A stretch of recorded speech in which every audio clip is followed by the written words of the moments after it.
ചോദ്യം വായിക്കുക. 2500 രൂപ വിലയുള്ള ഒരു വാച്ച് 10% ഡിസ്കൗണ്ട് അനുവദിച്ച് വിറ്റപ്പോൾ 20% ലാഭം കിട്ടി എങ്കിൽ വാങ്ങിയ വില എത്ര? അവിടെ പറഞ്ഞിരിക്കുന്ന കാര്യം ഞാനൊന്ന് എഴുതുകയാണ്.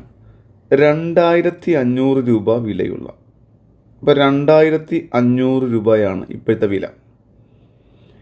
ആ വിലയുള്ള വാച്ച് 10% ഡിസ്കൗണ്ട് അനുവദിച്ചു എന്ന് വെച്ചാൽ അതിൻ്റെ എത്ര ശതമാനം? 10% ഡിസ്കൗണ്ട് എന്ന് പറയുമ്പോൾ 90% എന്നർത്ഥം.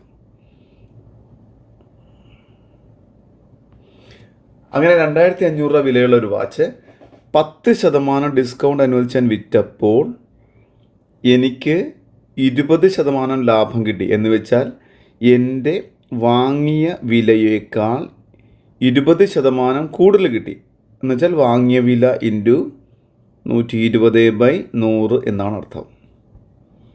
അപ്പോൾ 2500 രൂപ വിലയുള്ള ഒരു വാച്ച് 10% ഡിസ്കൗണ്ട് എന്ന് വെച്ചാൽ 90/100, 10% കുറച്ച് നൽകിയതാണ് 90/100. അങ്ങനെ വിറ്റപ്പോൾ എൻ്റെ CP അഥവാ വാങ്ങിയ വിലയേക്കാൾ 20% കൂടുതൽ കിട്ടി. 20% കൂടുതൽ കിട്ടിയതാണ് 120/100 എന്ന് കാണിച്ചിരിക്കുന്നത്. എങ്കിൽ വാങ്ങിയ വില എത്രയാണെന്ന് ചോദിച്ചിരിക്കുന്നത്. അപ്പോൾ CP നമുക്ക് കണ്ടുപിടിക്കണം. അപ്പോൾ ഇവിടെ ഉള്ളതായ ഇയാൾ അങ്ങനെ തന്നെ കാണിക്കുക. 2500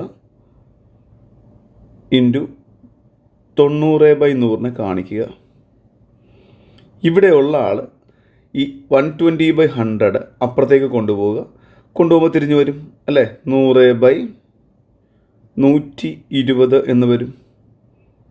അപ്പോൾ 100 ആദ്യം വെട്ടിപ്പോയി, 0 വെട്ടിപ്പോയി, 9 12 3ൻ്റെ പട്ടികയിൽ 3 തവണ 4 തവണ 4ഉം 25 കൂടെ വെട്ടാം. 2500 കൂടെ വെട്ടാം.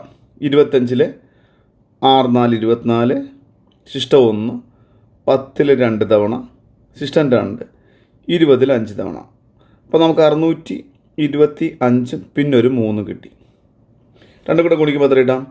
1875 രൂപ എന്ന് കിട്ടാം. നമ്മുടെ ഓപ്ഷൻ A ആണ് നമ്മുടെ ആൻസർ.